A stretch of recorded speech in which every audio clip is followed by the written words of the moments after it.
ഇന്ന് ചക്കരപ്പന്തൽ എന്ന് പറയുന്ന ഒരു കടയിൽ നിന്നും ചിക്കൻ ബിരിയാണി വാങ്ങിച്ചു. നമുക്കത് എങ്ങനെയാണെന്ന് നോക്കാം. വൈകുന്നേരം വാങ്ങിച്ച ബിരിയാണിയാണ്. കാരണം ഉച്ചയ്ക്ക് കഴിക്കാൻ ഡ്യൂട്ടിയില്ലാണ്ട് ബിരിയാണി കഴിക്കാൻ പറ്റില്ല. അപ്പോൾ ഒരു പൂതി ചക്കരപ്പന്തലിൽ നിന്ന് കഴിക്കാമെന്നുള്ളതാണ്. അച്ചാറുണ്ട, അച്ചാറിൻ്റെ മുകളിലിങ്ങനെ നമ്മളെ ചെറുപുഴയിലെ സലീം കാക്ക ഉണ്ടാക്കിയ ബിരിയാണിയാണ്. ബാക്കി നമുക്ക് ഇതൊന്ന് ഫ്രൈ പാനിലിട്ടൊന്ന് ജസ്റ്റ് ചൂടാക്കണം. ചൂടാക്കിയിട്ട് ബാക്കി നമുക്ക് നോക്കാം. വളരെ നല്ലൊരു ബിരിയാണിയാണെന്നാണ് എനിക്ക് തോന്നുന്നത്. കുറച്ച് എടുത്തിട്ടുള്ളൂ, ഞാൻ ബാക്കിയോടെ മാറ്റി വെച്ചിട്ടുള്ളത്. പിന്നെ സലാഡും ഇതൊക്കെ കുറച്ചേ ഉള്ളൂ.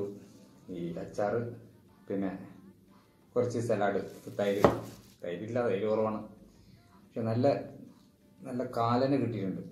ഞാൻ പിന്നെ രാത്രിയൊക്കെ അല്ലേ ബിരിയാണി അത്ര നല്ലതല്ല, എങ്കിലും ഒരു ആഗ്രഹം കുറച്ച് ദിവസമായി. നമ്മൾ ഒരു 3 മാസമായി ബിരിയാണി കഴിച്ചിട്ട്. ഒരു ബിരിയാണി കഴിക്കണമെന്നൊരു ദമ്മ് ബിരിയാണി കഴിക്കണമെന്നൊരു ഭയങ്കര ആഗ്രഹം. ഇത് ചെറുപുഴക്കാരൻ സലീംക്ക് ഉണ്ടാക്കിയ ബിരിയാണിയാണ്. വളരെ നല്ല ടേസ്റ്റാണെന്ന് പറയുന്നിട്ടുള്ളൂ. നമുക്കൊന്ന് പരിശോധിച്ച് നോക്കാം, എങ്ങനെയുണ്ടെന്ന് നോക്കാം.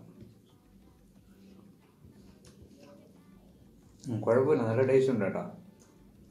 ഓ, ചിക്കൻ സൂപ്പർ, നന്നായിട്ടുണ്ട്. നല്ല ഈ തൈര്, ഈ അച്ചാറല്ല, എങ്ങനെ എൻ്റെ കൂടെ ഇങ്ങനെ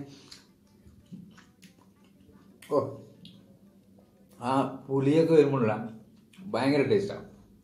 ബാക്കി കഴിച്ചിട്ടിപ്പം ഞാൻ പറയാം. അങ്ങനെ